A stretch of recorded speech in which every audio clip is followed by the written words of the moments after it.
Bonjour et bienvenue sur les ondes d'Esperluette à toutes les unités, épisode 12.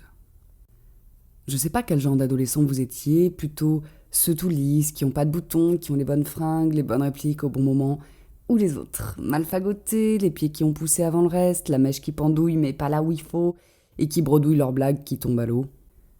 Dans cet épisode, on parlera de la deuxième catégorie, des films dans lesquels les ados sont des weirdos. Le premier film de cet épisode s'intitule Ghost World. C'est une coproduction américaine, britannique et allemande, sortie en 2001, réalisée par Terry Zwigoff avec Thora Birch et Scarlett Johansson. Ce film est adapté d'une bande dessinée et raconte l'histoire de deux copines, Enid et Rebecca, tout juste sorties du lycée. Elles sont un peu à part, très sarcastiques, pas vraiment dans le moule, et affichent un mépris sans concession pour leurs camarades de classe, leurs profs et globalement le reste de l'humanité. Enid est une fille un peu à la Daria, blasée par définition, très misanthrope, qui n'envisage pas de s'intégrer dans un monde qu'elle rejette complètement. Sa copine Rebecca, elle, est un peu moins attirée par la marginalité. C'est donc l'histoire de l'été un peu hors du temps de ces deux copines, avec d'une part leur tentative mezzo-fructueuse de trouver un petit boulot pour se mettre en colocation, et d'autre part les suites d'un vilain tour qu'elle joue à un quarantenaire esseulé qui a posté une petite annonce dans un journal.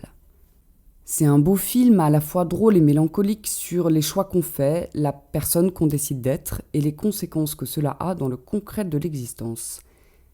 Enid part du principe que les autres sont complètement cons.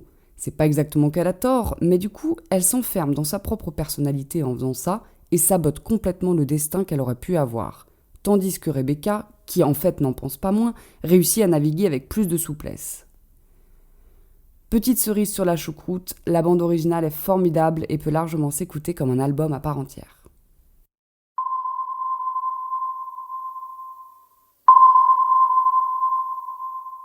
Le second film de cet épisode s'intitule L'heure de la sortie. C'est un film français réalisé par Sébastien Marnier, sorti en 2018. Laurent Lafitte y interprète un professeur remplaçant qui a une lourde tâche, remplacer un professeur qui s'est suicidé. Il se retrouve devant les élèves qui sont tous un peu chelous, c'est une classe pilote avec 12 gamins surdoués. Alors bon, ils sont hyper forts en classe, ok, ils sont aussi un peu mutiques. Quand ils disent quelque chose, c'est souvent très bref et assez méchant. En plus, ils sont hyper solidaires, c'est un petit groupe intense, bien soudé face au reste du monde, car ils ont fait toute leur scolarité ensemble. Bref, l'ambiance est inquiétante dès le début. Le prof est intrigué par ces minots antipathiques, brillants, très secrets, et finit par découvrir un peu par hasard que quelque chose se trame. Il fomente un projet, mais quoi ? On est clairement sur du thriller, une ambiance inquiétante et en même temps rien de jamais trop grave, rien qui soit susceptible d'alerter les autres adultes. Le suspense réside dans la découverte de leur manigance, assez crescendo, et dans un objectif qui reste très mystérieux jusqu'à la fin du film, mais qui en fait se tient vu la génération dont on parle. C'est aussi un film sur le choc générationnel.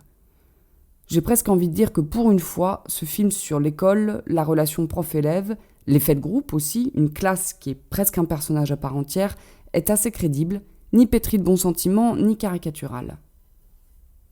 Bon film les petits chats, c'était Esperluette à toutes les unités, épisode 12. Gros bisous Roger, à vous.